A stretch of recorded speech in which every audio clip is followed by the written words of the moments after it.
So I'm curious to know from your perspective, Mark, what could they do as a way to reestablish, because their identity is being wiped out, similar to the Olympians per se. They're going through this dark night of the soul, the trough of disillusionment, the crises, whatever name you give it. What actionable tactics could they take on to reinvent their identity such that they come out even stronger? So this is a blessing, not a curse. There's an acronym, because I come up with these little abbreviations for people to remember, and it's called MAPR. I wish I could probably come up with another one. But what it stands for is every day, if you can do a meaningful activity that serves a purpose, it will give you a reason to get out of bed. If you can come up with a meaningful activity that serves a purpose, it will give you a reason to get out of bed. It will give you a reason to live. So here's an example.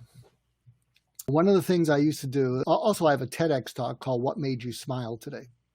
And you can check it out, and I think it's a pretty good talk, but given the COVID thing, because I started a mission called What Made You Smile Today?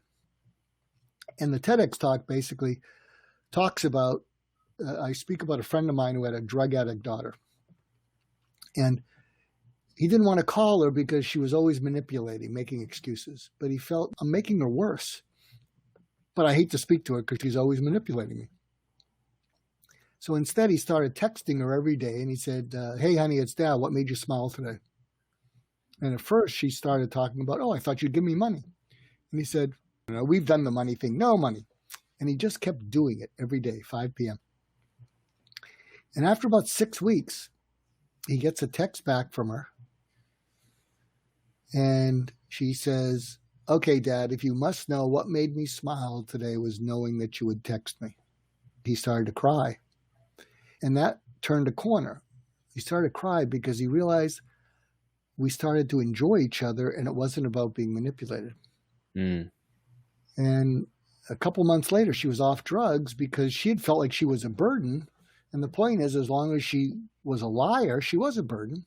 Mm. And so she turned that around. What I did after hearing that, and it's a little challenging with people wearing masks, but what I did, and let me see if I have any here. Yeah, I have 1,000 of these wristbands, and it says hashtag WMYST, which stands for What Made You Smile Today, hashtag WMYST. And if you go to Instagram, we have a hashtag WMYST. And what I started doing is whenever I would see someone who served me, a waiter, a waitress, TSA, I'd go up to them, I'd see their name tag, and I'd say, hey, Joan, thank you. So I'd thank you. I'd thank them for serving me. Hey, Joan, thank you. My name's Mark. I have a question for you. And they look like this. I said, no, you're not in trouble. Joan, what made you smile today? They pause, they think, and then they look and they have a huge smile. My kids, my dog, it's a new day, the sun. And then I would give them 2 wristbands. And I'd say, you have a great smile. Here is one to remember to use it every day. And give the other one to someone else. Pay it forward. I love that. And actually, if you look up the Nowhere Men were 2 men in a startup in Manhattan. And if you look up Nowhere Men, the science of smiling, for a week, they took the What Made You Smile Today challenge. And it's a great segment. And they video it, and they go around the shopkeepers, and they were really nervous. They talked about, geez, yeah, I'm nervous. I'm here in New York, but it seems to whatever. And they did it for a week, and if you watch, it changed their life. And they do it with shopkeepers, and the shopkeeper comes out and starts dancing with them. And there's this really just cute, short, Hispanic fellow who's shy.